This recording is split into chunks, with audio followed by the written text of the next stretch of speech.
Hi, thanks for joining me today. We're continuing our Fourth Amendment discussion, and we've been on the topic of warrants. Now, last time I talked about the knock and announce rule, the rule that police officers are supposed to knock and announce their presence and who they are, right? They should knock and say, police, we have a warrant, or something along those lines, before they just come in. And I said that that rule, while it is a rule, doesn't really have a consequence for when police don't do that, right? The evidence that they seized in that situation wouldn't necessarily be excluded from the courtroom.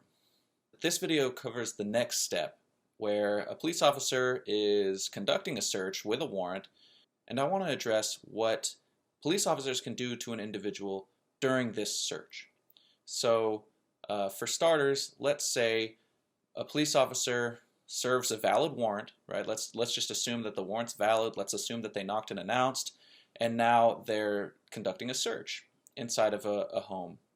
And the person who lives there is present. And the police officers put the person in handcuffs and do a detention, right?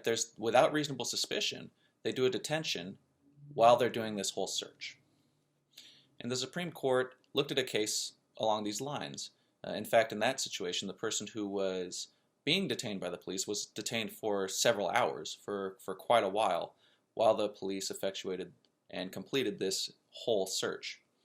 So, the question was, well, are police officers allowed to detain an individual during a search, right? Traditionally, a detention requires reasonable suspicion. There needs to be reasonable suspicion that criminal activity is afoot. And that's what is usually required for a detention. But here, there's certainly not reasonable suspicion for a detention. There may be probable cause for the search, right? It takes probable cause to get a search warrant. But this is also an important time to remember that if you have probable cause, you have to think, well, probable cause for what?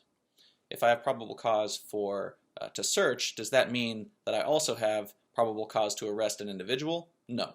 Does that mean that I have reasonable suspicion to detain an individual? No.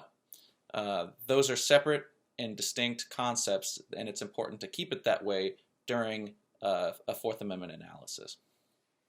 But the court was looking at whether or not a detention under those circumstances was appropriate. And ultimately, the court said yes. It is appropriate and acceptable for a police officer to detain somebody while a search is going on. And the case that they were looking at, the person who they were detaining, in fact, they detained a number of people, but not all those people were even residents there. They were just present when the search began.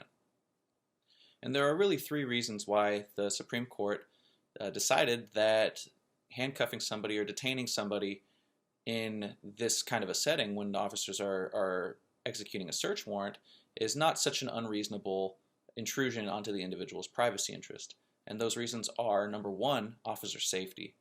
Number two, helping them complete the search, right? Speeding up the search process. And then number three, preventing somebody from fleeing from police. But there are still limits on, when a police officer can do this detention. There was another Supreme Court case where police officers were surveilling a house, and they had a search warrant. They were going to search the house. And again, let's assume, the warrant was valid. We aren't, that's not what we're talking about here. But the two people who are in the house come out, and they get in a car and they drive away. A police officer follows them and in his police car, and then down the road he ends up stopping them and detaining them. In the meantime, the police back at the house are doing a whole search. And the Supreme Court was looking at whether that counts as the same kind of detention as the previous case that I was talking about. Is stopping this person once they've already left the house and have even gone a ways away, is that the type of detention that is allowed when effectuating a search warrant? And the police officer didn't just stop them and detain them right there, stopped them, detained them, took them back to the house and had them stay there through the execution of the search warrant. And the Supreme Court found that in that situation, that's unreasonable. So to summarize what we've talked about in this video so far, police officers can detain people who are in a dwelling or in an area that's being searched, so long as it doesn't become unreasonable.